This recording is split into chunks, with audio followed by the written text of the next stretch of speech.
حديث النور والصدق هو الداعي إلى الحق يجمعه البخاري ويهديه إلى الحق. بسم الله الرحمن الرحيم. الحمد لله رب العالمين والعاقبة للمتقين والصلاة والسلام على سيد الأنبياء والمرسلين سيدنا وحبيبنا وحبيب رب العالمين محمد وعلى آله وأصحابه ومن هدى بهديه إلى يوم الدين.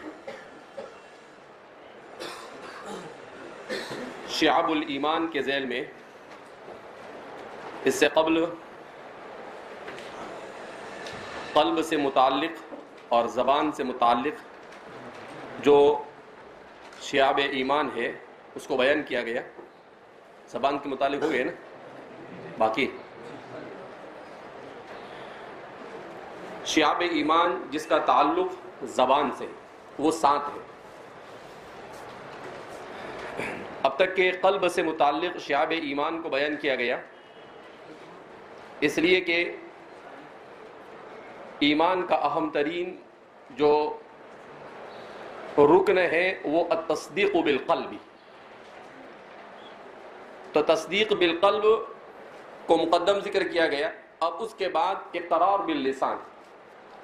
اگرچہ اقرار باللسان وقوع کے اعتبار سے پہلا ہے اور تصدیق بالقلب یہ بعد میں بظاہر نظر آتا ہے، لیکن حقیقت کے اعتبار سے آدمی زبان سے کلمہ پڑھنے پر آمدہ اسی وقت ہوتا ہے جب اس کا دل تصدیق کے اوپر آمدہ ہو چکا ہو.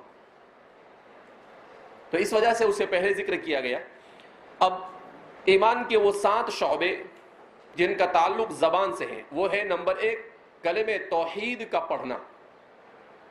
زبان سے لا الہ الا اللہ محمد الرسول اللہ یا اشہد ان لا الہ الا اللہ و اشہد ان محمدا عبدہ ورسولہ، اس کا زبان سے پڑھنا یہ کسی کے بھی مسلمان ہونے کے لیے ضروری ہے. اگر دل میں رکھے زبان سے اقرار نہ کرے تو اس پر ایک مسلمان کے احکام دنیا میں جاری نہیں ہو سکتے ہیں.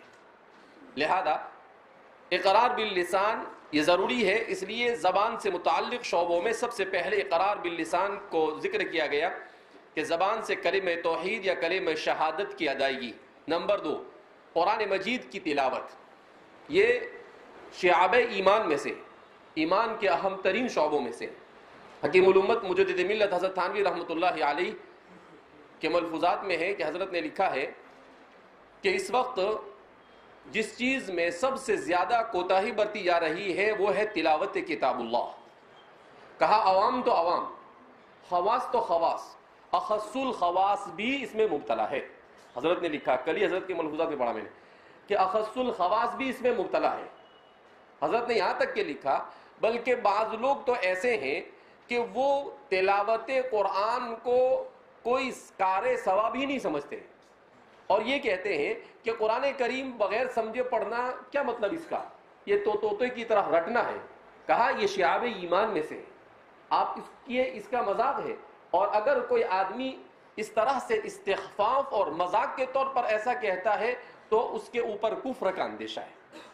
تو قرآن کریم کی تلاوت چاہے سمجھے یا نہ سمجھے سمجھ کر پڑھنا افضل اور اولا ضرور ہے، مگر صرف تلاوت کتاب اللہ یہ اہم ترین عبادت ہے. سیدنا حضرت خالد بن ولید کے بارے میں آتا ہے کہ وہ اپنی آخری زندگی میں کہتے تھے کہ جہاد نے ہمیں قرآن کی تلاوت سے دور کر دیا، ورنہ ہمارا دل تو یہ چاہتا تھا کہ دن بھر اللہ کی کتاب کی تلاوت کرتے رہے. تو حالانکہ وہ بھی کوئی ایسے کام میں مشغول نہیں تھے، وہ اس وقت وہی ضروری تھا، اس کے باوجود وہ تلاوت کرتے تھے، مگر اس کے باوجود ان کو اس میں کوتاہی محسوس ہوتی تھی. تو تلاوت کتاب اللہ یہ مستقل ایک عبادت ہے. اس عبادت کو بہت تاکید کے ساتھ ہمارے طلباء اور عامت المسلمین اور علماء میں زندہ کرنے کی اس وقت سخت ضرورت ہے کہ قرآن کو پڑھا جائے. قرآن کریم کو پڑھنے سے انسان کو سب سے اہم ترین چیز تو یہ کہ یہ کلام اللہ ہے. اس کے پڑھنے سے بندے کا تعلق اللہ سے مضبوط ہوتا ہے. بندے کا تعلق اللہ سے کیا ہوتا ہے؟ یہ منتر جنتر جو پڑھتے ہیں تو منتر پڑھنے سے جادوگر جیسے شیطان سے اپنے رشتے کو مضبوط کر سکتا ہے تو کیا کلام اللہ کے پڑھنے سے بندہ اپنے خالق سے رشتے کو مضبوط نہیں کر سکتا ہے؟ جب باطل یہ اثر دکھا سکتا ہے، آپ دیکھتے ہیں جادوگر جب جادو کرتا ہے تو سامنے کوئی پتلا سا رکھتا ہے اور پھر اس کی طرف مخاطب کرتے ہوئے کیا کیا حرکتیں کرتا ہے. تو اس لیے کلام اللہ یہ بہت بڑی چیز ہے. اور جیسا کہ اس سے قبل بھی میں نے آپ سے کہا کہ آج کی سائنس نے بھی اس بات کو تسلیم کیا ہے کہ یہ پانی ہے، پانی، اس میں بھی قوت سماع موجود ہے. اس کو کان نہیں ہے مگر پھر بھی قوت سماع ہے. اس میں کیا ہے؟ قوت سماع ہے. کہا اس کے سامنے جب کسی چیز کو پڑھا جاتا ہے تو اس کے اثرات اس میں مرتب ہوتے ہیں.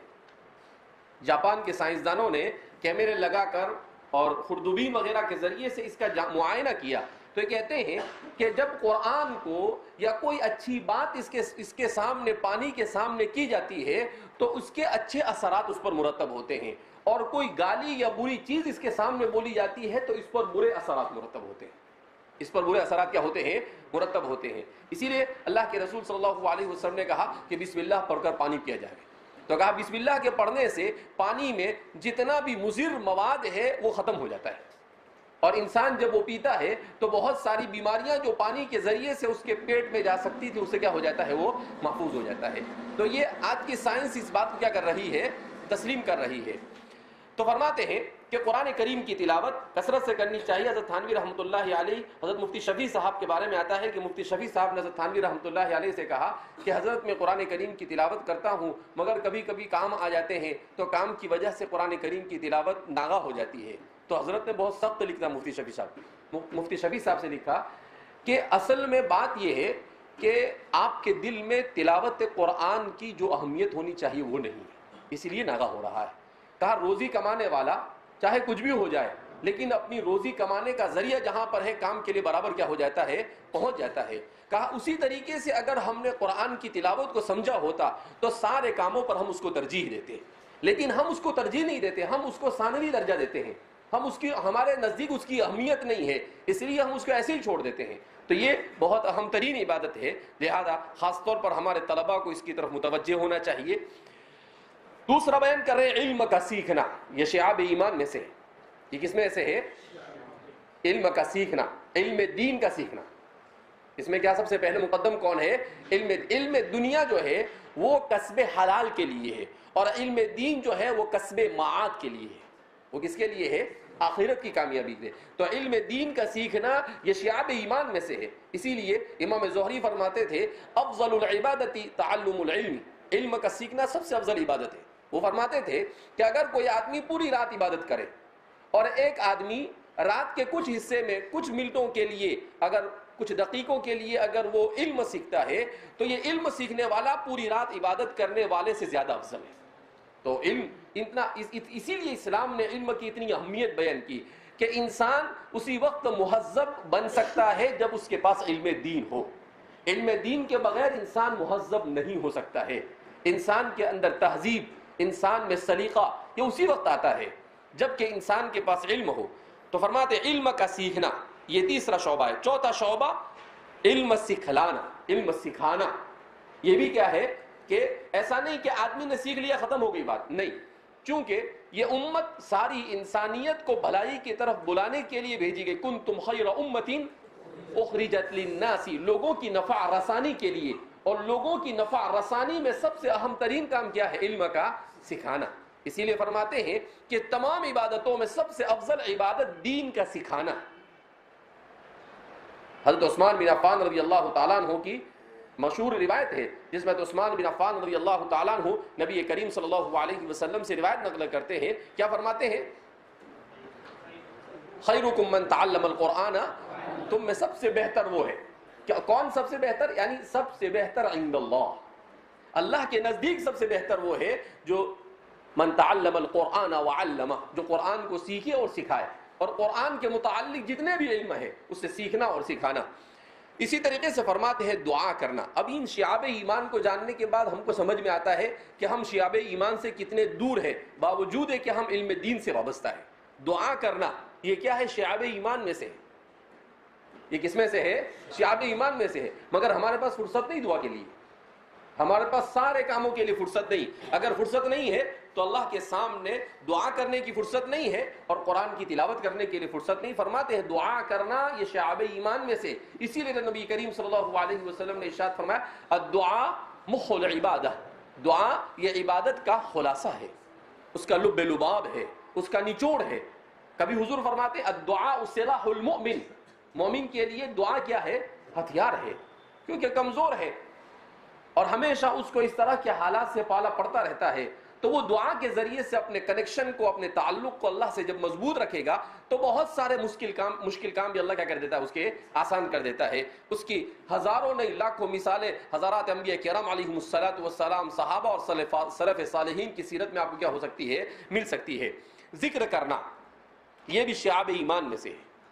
لا یزال لسانک رطبا عن ذکر اللہ. آج مسجد میں بیٹھے ہیں، سلام پھیر دیا، مسجد میں بیٹھے ہیں، لیکن اتنی توفیق نہیں ہوتی ہے کہ سب دیواروں پہ لکھوایا ہے ہم نے یہاں پر کہ بھئی نماز کے بعد کیا دعا پڑھنا ہے، لیکن کبھی ایسی توفیق نہیں ہوتی کہ چلو اس کو بیٹھے ہیں نا، کیا کر رہے ہیں، کم سے کم اسی کو پڑھ لیں. چلتے پھرتے سیڑھی چڑھتے ہوئے حضور نے کیا فرمایا؟ اللہ اکبر پڑھے. اترتے وقت کہے سبحان اللہ. اب اس میں کون سی زبان گھس جاتی ہے؟ لیکن نہیں، عادت نہیں بنائی ہم نے. اللہ کے رسول صلی اللہ علیہ وسلم نے ذکر کو بڑی اہمیت کے ساتھ بیان کیا. الجواب الکافی میں ذکر پر ایک جلد سے زیادہ کلام کیا ہے، اس کے فضائل پر امام ابن القیم الجوزی نے ایک جلد پورے 500-600 صفحے ذکر اللہ پر انہوں نے کلام کیا ہے. اسی لیے ہمارے علماء نے ذکر اللہ کی بڑی اہمیتیں بیان کی ہے. تو ذکر اللہ سے الا بذکر، قرآن کتنے صاف انداز میں کہتا ہے الا بذکر اللہ تطمئن القلوب. انسان کو اطمینان قلب و مال سے نہیں حاصل ہوتا ہے، انسان کو اطمینان قلب دولت سے نہیں حاصل ہوتا ہے، حسن و جمال سے نہیں حاصل ہوتا ہے، شادی بیاہ سے نہیں حاصل ہوتا ہے، انسان کو منصب سے بھی اطمینان قلب نہیں حاصل ہوتا ہے. قرآن کیا کہتا ہے؟ الا بذکر اللہ تطمئن القلوب. اطمینان قلبی کا حصول کا سب سے اہم اور بنیادی ذریعہ یہ کیا ہے؟ اللہ کا ذکر. اللہ کے ذکر سے اطمینان کیوں حاصل ہوتا ہے؟ اس لیے کہ ذکر یہ روح کی غذا ہے. اس سے پہلے میں نے آپ سے کہا تھا کہ انسان کو جو اللہ نے مختلف ایسے اعضاء دیے ہیں جو انسان کی زندگی میں بنیادی کردار ادا کرتے ہیں، ان کی غذا ہوتی ہے ظاہری اور باطنی.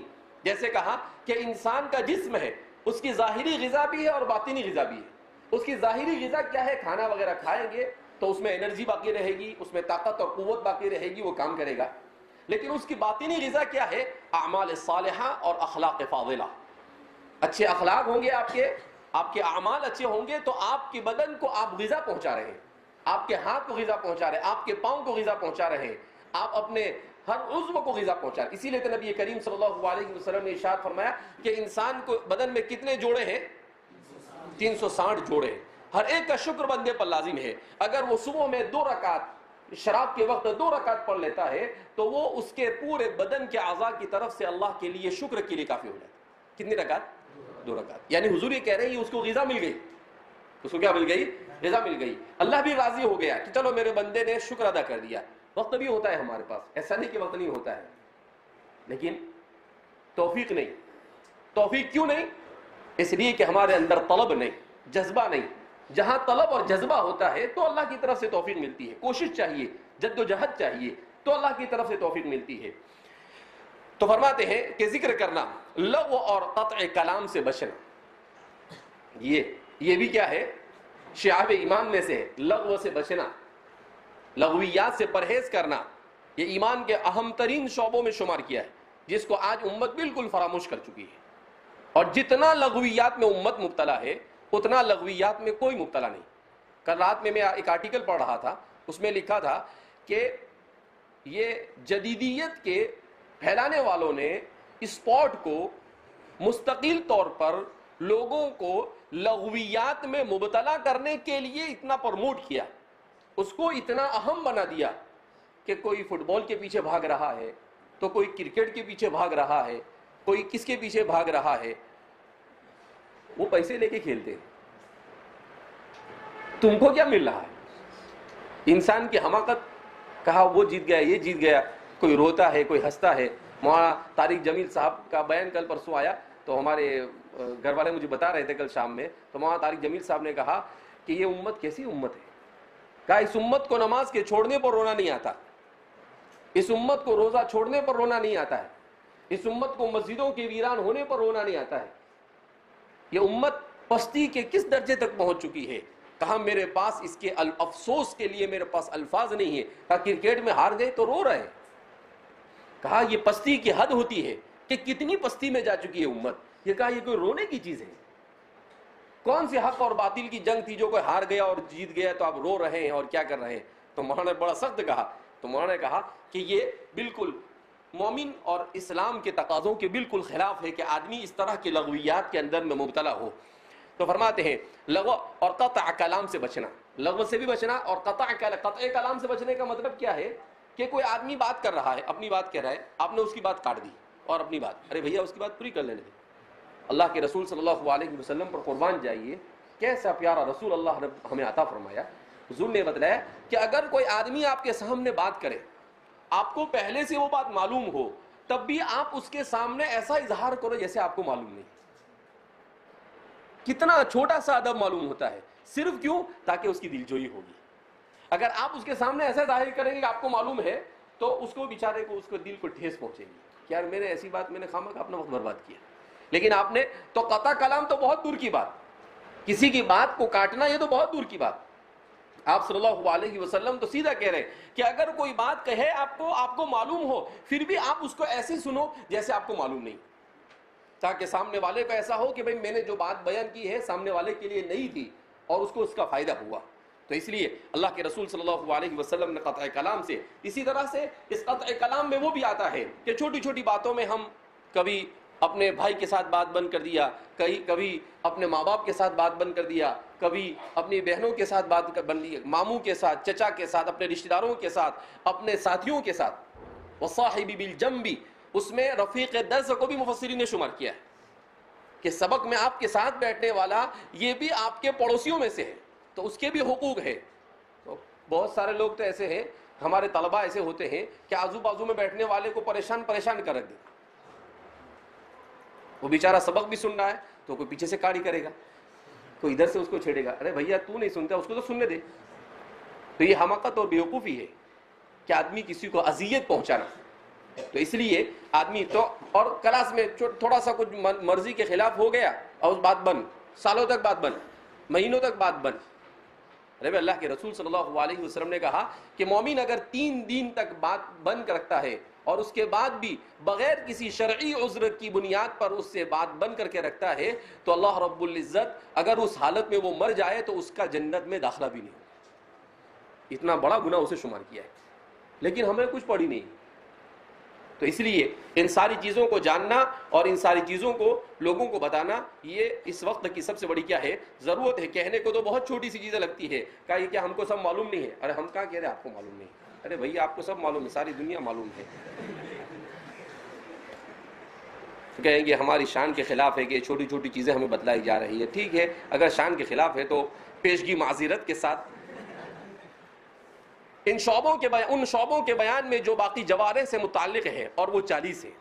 16 تو مکلف کی ذات خاص سے متعلق. حضرت تھانوی رحمۃ اللہ علیہ فرماتے ہیں کہ حضرت تھانوی نے بڑے اچھے انداز میں اس کو تقسیم کیا ہے. حضرت فرماتے ہیں کہ جو 40 ہے جس کا تعلق انسان کے اپنے اعضاء اور جوارح سے ہے, ہاتھ, پاؤں, آنکھیں, اپنا سر, ان تمام چیزوں سے ہے, ان میں سے کہا کہ چونکہ ایک ساتھ آدمی کے لیے 40 کا یاد رکھنا مشکل ہے تو اس کو مختلف حصوں میں تقسیم کر دیا. تو فرماتے ہیں کہ ان میں سے کچھ وہ ہے جو انسان کی اپنی ذات سے متعلق ہے, تو وہ 16 ہے.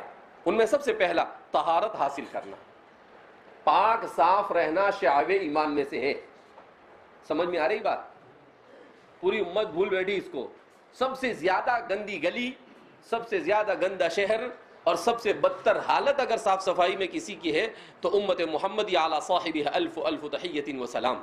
سب سے بدترین حالت ہماری. ایسی یعنی گھر میں سے کچرا نکالے وہیں ڈالے, نہ بھیا جہاں پر کوڑا کرکٹ ڈالتے ہیں وہاں جا کے تو ڈال دو, کم سے کم اتنی تو زحمت اٹھا. اپنے گھر کی گندگی اپنے ہی گھر کے باہر, تو کیا ہوگا, ہوا آئے گی تو واپس آپ ہی کے گھر میں آئے گی. اتنا بھی شعور نہیں ہوتا ہے. صاف ستھرا رہنا شریعت اس کو بیان بڑی اہمیت حضور نے فرمایا. کیا فرمایا؟ الطہارۃ شطر الایمان. کہیں پر فرمایا النظافۃ شطر الایمان، کہ پاکی صافی یہ آدھا ایمان ہے، پورا آدھا ایمان. اسی لیے تو شعب ایمان میں اس کو کیا کہا جا رہا ہے، بیان کیا جا رہا ہے کہ پوری اہمیت کے ساتھ حضور نے اس کو بیان. تو صاف ستھرا آدمی کو رہنا چاہیے. شریعت فیشن کو پسند نہیں کرتی ہے. شریعت میں فیشن مطلوب نہیں ہے، فیشن تو معیوب ہے، لیکن شریعت میں نظافت مطلوب ہے. مطلوب ہی نہیں، اہم ترین مطالبوں میں سے کہ آدمی صاف ستھرا رہنا چاہیے. ایسا نہیں کہ آپ بہت اعلی قسم کے کپڑے پہنو اور آپ لپسٹک لگاؤ اور آپ پاؤڈر لگاؤ اور فیئر اینڈ لولی لگاؤ. شریعت یہ سب نہیں کہتی ہے. یہ کاہے کو واسطے کرتا ہے زبردستی کے تکلفات. یہ سب چیزیں کیا ہوتی ہے، یہ پاؤڈر ہے، لپسٹک ہے اور پتہ نہیں کیا کیا ہے، سب چیزیں یہ سب کیا ہے، سب حماقت ہے. مطلوب ہے شریعت میں. لہذا پاک صاف رہنے کا ہمارے معاشرے کو، کمرے میں رہے وہ بھی صاف ستھرا ہونا چاہیے، کلاس میں رہے اپنی جگہ، ہر آدمی اپنی جگہ اپنے آزو بازو کا صاف ستھرا رکھے تو ہر چیز بہت آسان ہے. لیکن تو ہی نہ چاہے تو بہانے ہزار ہے. نماز قائم کرنا، نماز قائم کرنے کا بھی اہتمام ہونا چاہیے کہ نماز قائم رکھے. اس میں بھی بڑی کوتاہی کرتے ہیں اور پھر کہتے ہیں کہ اللہ کی مدد اور نصرت نہیں آتی ہے. اللہ کی مدد اور نصرت ایسے کیسے آئے گی؟ اتنے سارے شعب ایمان کو بیان کیا جا رہا ہے. ان سب کو پڑھنے کے بعد آپ اٹھا کر دیکھیں گے اگر امت 1% بھی اس کے اوپر، کتنا؟ 1%. 1% کتنا بنتا ہے؟ یعنی 1% 7.5 بھی اگر ایسے ہو جس پر امت 100% عمل کرتی ہو. تو نماز ان من اہم امورکم الصلاۃ. نماز مولانا لوگوں کو، طلباء کو، مشکات دورہ پڑھنے والے کو دھکے مار مار کے نماز مسجد میں لانے کا، تو دوسرے کی تو بہت دور کی بات، جن کو کوئی کچھ بولنے والا نہیں. ایسے بھی ہوتے ہیں جو زندگی بھر مسجد میں نہیں آتے، اور ایسے بھی ہوتے ہیں جو آٹکی ہوتے ہیں، یعنی جمعہ ٹو جمعہ مسجد میں آتے ہیں. ایسے ہوتے ہیں جو کھاٹکی ہوتے ہیں، یعنی صرف جنازے کی نماز میں شرکت کرتے ہیں اور اسی کو مسلمان ہی سمجھتے ہیں. اور کچھ ہوتے ہیں 360 کی، یعنی عید ٹو عید، عید ٹو عید. عید کے دن آئے پھر حضرت تشریف لائیں گے کب؟ آئندہ عید میں، وہاں تک کہ نماز کی چھٹی. تو ایسا نہیں، نماز اہم ترین عبادت ہے. امام احمد بن حنبل فرماتے تھے کہ ہمارے زمانے میں چور رات میں چوری کرتا تھا اور فجر کی نماز میں جماعت کے ساتھ تکبیر اولیٰ کے ساتھ حاضر ہو جاتا تھا. کسی نے کہا کہ حضرت ایسا کیوں؟ کہا کہ ہمارے معاشرے میں ایسا ماحول بنا ہوا تھا کہ نماز نہیں پڑھے مطلب مسلمان نہیں. اسی لیے امام احمد بن حنبل کا خود اپنا مسلک یہ ہے کہ نماز نہیں پڑھے تو حکومت کو حکم دیا جائے کہ اس کی گردن اڑا دے. کیوں؟ من ترک الصلاۃ متعمدا فقد کفر. تو مرتد ہو گیا کام سے. تو ان کا معاشرہ ایسا تھا کہ کوئی نماز چھوڑتا ہی نہیں تھا. تو اگر حکومت کو بولے بھی تو کوئی پکڑا نہیں جائے گا.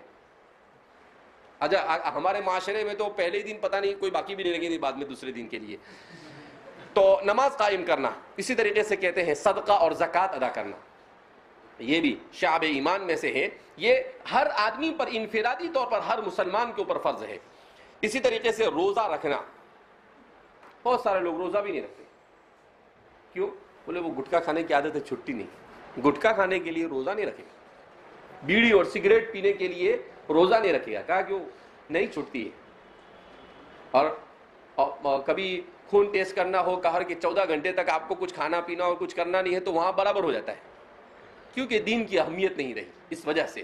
تو اس لیے یہ فرائض اور شعب ایمان میں سے ہے روزے کا اہتمام. آہستہ آہستہ امت نماز، حضور نے پہلے ہی کہا تھا کہ میری امت میں سے سب سے پہلے نماز سے خشوع ختم ہوگا، پھر نماز میں کوتاہی کرے گی امت، اور پھر جب نماز میں کوتاہی آئے گی تو آہستہ آہستہ دوسرے تمام کے تمام امور میں وہ کوتاہی سرایت کرتی کیا ہو جائے گی، چلی جائے گی. اللہم احفظنا منہ، اللہ ہماری حفاظت فرمائے. اپنے دین بچانے کے لیے کہیں بھاگ نکلنا، ہجرت کرنا. اپنا دین بچانے کے لیے ہجرت کرنا. کیا مطلب؟ کہ جہاں پر آپ مقیم ہو، جہاں آپ رہتے ہو، وہاں پر ایسا لگتا ہے کہ یہاں پر رہ کر میں اپنا اور اپنی اولاد اور اپنی نسل کے ایمان کو بچا نہیں سکتا ہوں، اور یہاں کے حالات کی وجہ سے کبھی مجھے دین چھوڑنا پڑ سکتا ہے، کبھی میرے ساتھ حالات اور بدتر ہو سکتے ہیں. تو فرماتے ہیں کہ ایسی صورت میں ہجرت اس پر واجب ہے. ایسی صورت میں اس پر ہجرت کیا ہوتی ہے؟ واجب ہوتی ہے. ہمارا ہندوستان یہ مسلمانوں کی جب تک کہ حکمرانی تھی وہاں تک کہ یہ دارالاسلام تھا. انگریزوں کا زمانہ آیا تو اس پر دارالکفر کا حکم لگایا. شاہ عبدالعزیز صاحب محدث دہلوی رحمۃ اللہ علیہ نے 19ویں صدی کے اوائل میں 1809 میں غالباً شاہ عبدالعزیز صاحب محدث دہلوی رحمۃ اللہ علیہ کا فتویٰ آیا، جس میں آپ نے کہا کہ اگرچہ مسلمان بادشاہ ہے لیکن نام کے ہیں، سارا کام کاج انگریز کر رہا ہے، لہذا ہندوستان اب دارالاسلام نہیں رہا بلکہ یہ دارالکفر میں تبدیل ہو چکا ہے۔ بلکہ دارالکفر کی دو قسمیں ہوتی ہیں، ایک ہوتا ہے دارالامن اور دوسرا ہوتا ہے دارالحرب۔ تو آپ نے تو کہا کہ ہندوستان دارالحرب ہے، ہندوستان کیا ہے؟ دارالحرب۔ اسی لیے آپ کے اسی فتوے سے متاثر ہو کر شاہ اسماعیل شہید رحمۃ اللہ علیہ کی تحریک شروع ہوئی۔ سید احمد شہید اور شاہ اسماعیل شہید ان دونوں نے مل کر پھر جہاد شروع کیا ہندوستان میں انگریزوں کو بھگا کر دوبارہ اسلامی حکومت کو بحال کرنے کے لیے، اور پھر یہ لوگ پنجاب کے علاقے میں لڑتے ہوئے شہید ہو گئے۔ بہرحال انہوں نے اپنا کام کر دیا اور اخلاص سے انہوں نے کام کیا ہے، ان کا نام بھی باقی رہا اور وہ تو جنت میں چلے گئے۔ بعد میں چل کے یہ تحریک اگرچہ کامیاب نہیں ہو سکی، اس میں اللہ کی جو بھی حکمت اور مصلحت رہی ہو، پھر اس کے بعد ہندوستان میں اسلام اور دوبارہ مسلمانوں کو بحال کرنے کے لیے مسلمان کوششیں کرتے رہے۔ جب کامیاب نہیں ہوئے تو پھر مشترکہ طور پر مسلمانوں نے غیروں کے ساتھ مل کر اس ملک کو انگریزوں سے کیا کیا؟ خلاصی دلائی۔ اب جب انگریزوں سے خلاصی دلائی تو پھر اس کے بعد انگریزوں کی آزادی سے پہلے ہی انگریزوں نے ایک چال چلی اور اس کے ذریعے سے مسلمانوں کو دو حصوں میں تقسیم کر دیا۔ مسلمانوں کی ایک جماعت وہ تھی جس نے یہ کہا کہ ہم ہندوستان ہی میں رہیں گے، اور ایک جماعت وہ تھی اس نے کہا، جب دیکھا کہ غیروں کو آگے کیا جا رہا ہے اور مسلمانوں کو پیچھے ڈھکیلا جا رہا ہے سیاست میں، تو انہوں نے کہا نہیں، ہم کو اپنا ملک الگ چاہیے۔ تو جن لوگوں نے کہا کہ ہمیں اپنا ملک الگ چاہیے،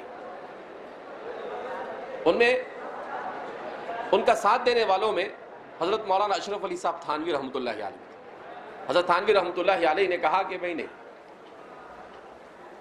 الکافر لا اعتبار لہ، کافر کا کوئی اعتبار نہیں، ہم ان کے زیر نگی کیوں رہیں گے؟ یا تو حکومت یہاں ہماری ہو، یا تو حکومت ہماری ہو، یا پھر ہمارا اپنا ایک الگ ملک ہو، دو میں سے کوئی ہے، لیکن ان کے اوپر ان کا کوئی بھروسہ نہیں۔ حضرت مدنی رحمۃ اللہ علیہ نے کہا کہ بھائی ایک ساتھ رہنے میں عافیت ہے، اتنی بڑی تعداد میں مسلمان ہیں، یہیں پر رہے تو اچھا ہے۔ تو حضرت مدنی کا مسلک یہ رہا۔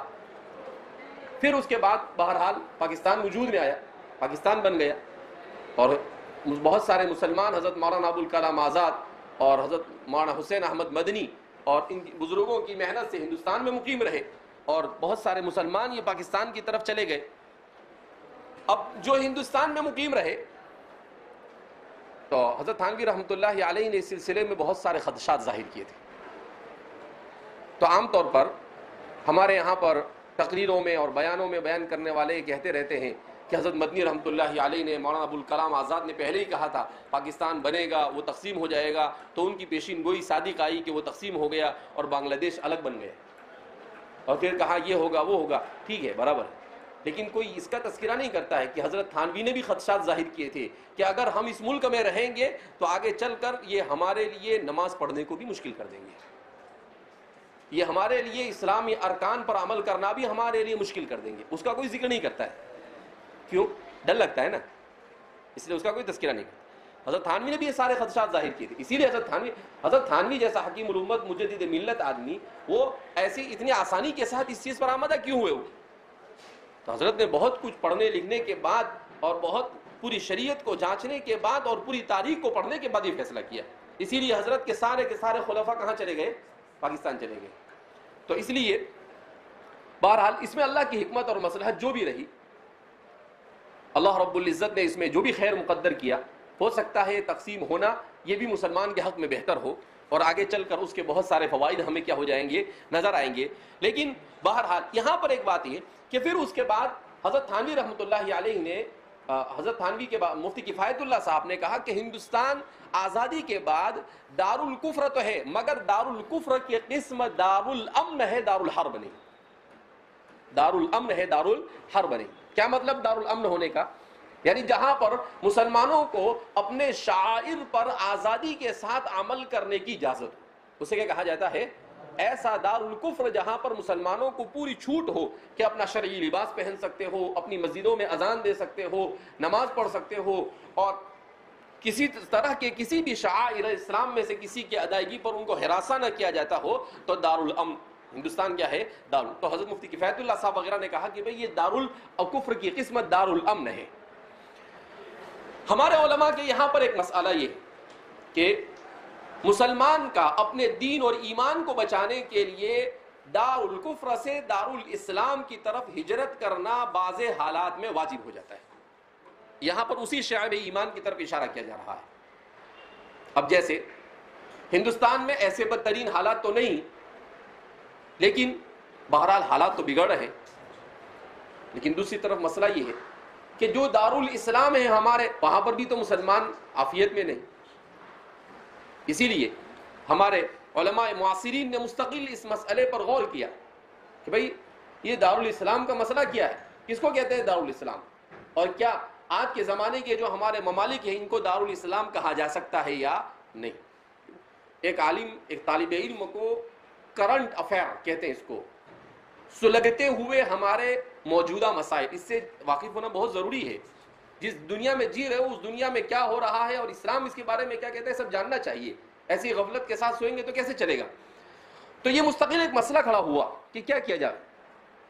تو دکتور وہبہ زہیری وغیرہ نے اس موضوع پر کتاب لکھی ہے. تو انہوں نے لکھا ہے کہ اصل میں علماء نے لکھا ہے کہ دارالاسلام کی بھی دو قسمیں، ایک ہے دارالاسلام حقیقی اور دوسرا ہے دارالاسلام حکمی. امام ابن تیمیہ نے تھوڑا سخت الفاظ میں اس کی تقسیم کی ہے. انہوں نے کہا دارالاسلام کی دو قسمیں ہیں، ایک ہے دارالاسلام حقیقی اور دوسرا ہے دارالفسق والفسوق والفجر. دارالفسق والفسوق والفجر، آگے فاجروں اور فاسقوں کا، مسلمان کا ہے لیکن فاسق و فاجر ہے، اور ان کی تعبیر بالکل صحیح صادق آتی ہے. تو فرماتے ہیں کہ دارالاسلام حکمی اس کو کہتے ہیں جہاں پر قیادت اور سیادت مسلمانوں کے ہاتھ میں ہو اور تمام فیصلے کتاب اللہ اور سنت رسول اللہ کے مطابق کیے جائیں. یقال لها دارالاسلام الحقیقی. یہ کیا ہے؟ دارالاسلام حقیقی. اور دارالاسلام حکمی کس کو کہتے ہیں کہ جہاں پر قیادت اور سیادت تو مسلمانوں کی ہو، البتہ کتاب اللہ اور سنت رسول اللہ پر 100% عمل نہیں کیا جا رہا ہو، تو اس کو دارالاسلام حکمی کہا جائے. کیا کہیں گے اس کو؟ دارالاسلام حکمی. کیوں کہا؟ یہ مجبوری ہے. اگر اس کو ہم دارالاسلام نہیں کہتے تو دارالکفر بھی تو کہہ نہیں سکتے، کیونکہ وہاں کی آبادی بھی مسلمان ہے، وہاں کے لوگ، وہاں کے حکام بھی مسلمان ہیں، تو آپ کیا کہیں گے؟ تو اس لیے امام ابن تیمیہ نے کہا اس کو دارالفسق کہو، کہ بدامشہ رہتے ہیں یہاں پر، کہ مسلمان ہیں لیکن کیا ہے، جمہوریت کا راگ الاپتے ہیں. ڈیموکریسی، الجمہوریت الاسلامیہ. کس نے بولا جمہوریہ اسلامیہ؟ کوئی جمہوریہ اسلامیہ ہوتی نہیں. اسلام کا سیاسی نظام بالکل واضح اور صاف ہے، اور وہ کیا ہے؟ الخلافت الاسلامیہ، اسلامی خلافت. کوئی اسلامی جمہوریہ ہوتی نہیں. یعنی مغرب کی ایک نحوست کو آپ اسلام کا پیون لگائیں گے اور کہیں گے کہ اسلامی جمہوریہ. کوئی اسلامی جمہوریہ ہوتی نہیں، سب نام کے ہیں. یہ ایسا چاہتے ہیں کہ اللہ بھی راضی ہو اسلامیہ کہہ کر اور مغرب بھی راضی ہو جمہوریہ کہہ کر. تو رام بھی راضی اور رحیم بھی راضی، ایسا نہیں ہوتا ہے. کسی ایک کو راضی کرنا ہوتا ہے. یا تو اللہ کو راضی کرو یا پھر اپنے دشمن کو راضی کرو، شیطان کو، طاغوت کو. لہذا اسلام میں جمہوریت کا کوئی تصور نہیں. ہم جمہوریت میں رہ رہے ہیں، یہ ہماری کیفیت اضطراریہ ہے، ورنہ دل سے ہمیں اس بات کو تسلیم کرنا پڑے گا کہ جمہوریت کا اسلام سے کوئی رشتہ نہیں. جمہوریت کیا ہے؟ جمہوریت تو حماقت ہے. حضرت نانوتوی رحمۃ اللہ علیہ کے کتابوں میں بڑا اچھے انداز میں حضرت نے لکھا ہے کہ آج کی دنیا عجیب ہے. حضرت نے جمہوریت کے قائم ہونے سے پہلے اس کو لکھ دیا. حضرت نے کیا لکھا؟ کہا ساری جگہ پر جمہوریت چلتی ہے اور جہاں اللہ کو ماننے کی باری آئے وہاں پر جمہوریت اٹھ جاتی ہے. جمہوریت کا مطلب کیا ان کے یہاں پر؟ اکثریت جس طرف مائل ہو اس رائے پر عمل کیا جائے. تو کہا آپ دنیا کا معائنہ کرو، دنیا میں اکثریت کس کو مانتی ہے؟ اللہ کو مانتی ہے نا, ارے بھائی اللہ کے وجود کو تسلیم کرتی ہے نا. ارے ہندو ہے وہ بھی مانتا ہے, یہودی بھی مانتا ہے, نصارہ بھی مانتا ہے, مسلمان بھی مانتا ہے. تو ان سب کا تقاضا کیا ہے, جو نہیں مانتے ان کو بھی مان لینا چاہیے کہ بھائی جمہور مان رہے ہیں نا, نہیں وہاں پر برابر الہاد کی بات کریں. بڑی عجیب بات کی حضرت نے, تو کہ وہاں برابر الہاد کی بات کریں گے, پھر کہ یہاں ان کی جمہوریت اڑ جاتی ہے. اس کا مطلب یہ ہے کہ یہ مفاد پرست طبقہ ہے, جہاں اس کا اپنا فائدہ ہو وہاں پر جمہوریت, اور جہاں اس کا فائدہ نہ ہو وہاں جمہوریت ختم. جیسے فلسطین میں 2006 یا 7 میں پہلی بار الیکشن ہوئے تو اس میں حماس جیت کر آ گئی, تو کہا نہیں حماس نہیں, یہ ٹیررسٹ ہے. ارے بھائی جمہوریت سے جیت کر آئی, لیکن اس کو معلوم کہ اگر حماس کو تسلیم کر لیا گیا تو ہمارا ناجائز پلہ اسرائیل اس کا کیا ہوگا, لہذا اس بنا پر اس کو تسلیم نہیں کیا. تو جہاں جہاں پر بھی مسلمان اسلامی تشخص والی پارٹیاں جیت کر آتی ہے تو اس کا کبھی ابھی طالبان جیت کر آ گئے, جمہوریت کیا ساری پورے ملک کو فتح کر لیا. آج 2 مہینے ہونے جا رہے ہیں, اس کو تسلیم کرنے کو تیار نہیں, کہاں میٹنگ کر رہے ہیں. طالبان نے کہا کہ مان کے نہ مان, کوئی ہمارے یہاں جمہوریت چلے گی نہیں, تم کو ماننا ہو تو مانو, نہیں ماننا تو جاؤ. بالکل صحیح, یہی موقف ہونا چاہیے. جب اہل باطل اپنے باطل کے لیے ساری طاقتیں صرف کر سکتا ہے تو ہم تو اہل حق ہے, کوئی بات نہیں. ایسا تو ہے نہیں کہ تم نہیں مانیں گے تو جہنم میں پھینک دیے جائیں گے. تمہارے نہیں ماننے سے کیا ہوگا, دنیا میں تھوڑی تکلیف آئے گی اور کیا ہوگا. اور مومن کے لیے دنیا سب کچھ ہے نہیں, آخرت ہے. بھوک سے مر بھی گئے تو جنت میں جائیں گے. مومن بھوک سے بھی مرا تو شہید ہے, مومن بھوک سے بھی مرا تو کیا ہے, شہید ہے. لہذا اپنے موقف کو فتنوں کے زمانے میں بڑا مضبوط رکھنا کیا ہے, ضروری ہے. تو یہاں پر اسی کو کہا, اسی لیے کہتے ہیں کہ دارالاسلام کی طرف ہجرت کرنا کیا ہو جاتا ہے بعض مواقع پر. ہمارے ہندوستان کے حالات میں ہم ایسا کہہ سکتے ہیں کہ مسلمانوں کو ایسے علاقوں میں نہیں رہنا چاہیے جن علاقوں میں وہ نماز نہیں پڑھ سکتے, جن علاقوں میں وہ اپنے تہوار نہیں منا سکتے, جن علاقوں میں وہ اذان, ایسے علاقوں میں آ جانا چاہیے جہاں مسلمان اکثریت میں ہو اور جہاں پر مسلمان اپنے تمام کے تمام چیزوں کو آسانی کے ساتھ کیا کر سکتے ہو, ادا کر سکتے ہو. ہمارے لیے دین سب کچھ ہے, اس کے بعد ساری دنیا, کیونکہ ہمارا مقصد اللہ کو راضی کرنا ہے. تو اس لیے فرما رہے یہ شعاب ایمان میں سے ہے جس کو ہم فراموش کر چکے ہیں. اور اگر پورے ملک میں اسلام محفوظ نہ ہو تو ہمیں اس ایسے ملک پر ہجرت ہمارے اوپر واجب ہو جاتی ہے جہاں ہمارے لیے ایمان اور اسلام محفوظ ہو. ایسے حالات میں واجب ہو جاتی ہے. نظر پوری کرنا, اگر نظر مانی ہے کوئی تو اس نظر کو پورا کرنا. تو فرماتے ہیں کہ یہ بھی شعاب ایمان میں سے ہے. نظر ماننا ہی چھوڑ دیا لوگوں نے, مانتے بھی ہے تو قبر پہ جا کے مانتے ہیں. جس اللہ کے لیے نظر ماننا اس کے لیے نہیں مانتے ہیں, اور جہاں پر نہیں ماننا ہے وہاں جا کر برابر مانتے رہتے ہیں. تو بہرحال فرماتے ہیں کہ نظر اگر مانی ہے آپ نے کہ بھائی اگر میرا یہ کام ہو گیا تو اللہ میں یہ اچھائی کروں گا, یہ صدقہ کروں گا, میں کھلاؤں گا پلاؤں گا, تو اس کا پورا کرنا بھی آپ کے لیے ضروری ہے.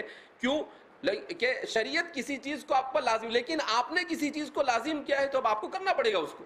آپ کو کس نے کہا تھا کہ آپ سے نہیں ہوتا, تو کیوں آپ نے فارم میں آ کر یہ کہہ دیا کہ اگر میرا یہ کام ہو گیا تو میں تو ایسا کروں گا. نہیں بھیا, نہیں ہوئے تو چپ چاپ بیٹھنے کا, الحمدللہ بول دینا, اے اللہ اگر ہو گیا تو الحمدللہ, نہیں ہوا تو الحمدللہ اعلیٰ کل حال. باقی زیادہ شان پٹی نہیں بتانے کا. قسم کا خیال رکھنا کہ آپ نے کسی چیز کی قسم کھائی ہے تو اس کو کیا کرنا, پورا کرنا. قسم تو ہمارے یہاں پر بہت عام ہو گئی, خالی خالی بھی قسم کھاتے لوگ. قسم کی مستقل قسمیں پھر بیان کی گئی کہ بھائی قسم ایک تو وہ ہوتی ہے جس کو یمین لغو کہا جاتا ہے, اور ایک وہ یمین ہوتی ہے جو یمین عمد ہوتی ہے. یمین عمد ہے تو اس کا کفارہ ضروری ہے. اگر یمین لغو ہے کہ آدمی کوئی ایسا ہے بات بات میں قسمیں کھاتا رہتا ہے, تو اس کی ساری باتیں کیا ہے, ابھی کتنے کفارے دے گا وہ. تو اس لیے تو فرماتے ہیں کہ آدمی کا اپنے آپ کو اپنی زبان پر کنٹرول رکھے اور بات بات میں اس طرح سے قسمیں نہ کھاتا رہے. اسی طریقے سے کہا کفارہ ادا کرنا, یعنی آپ کے اوپر کوئی کفارہ لازم ہوا ہے تو اس کفارے, اچھا 12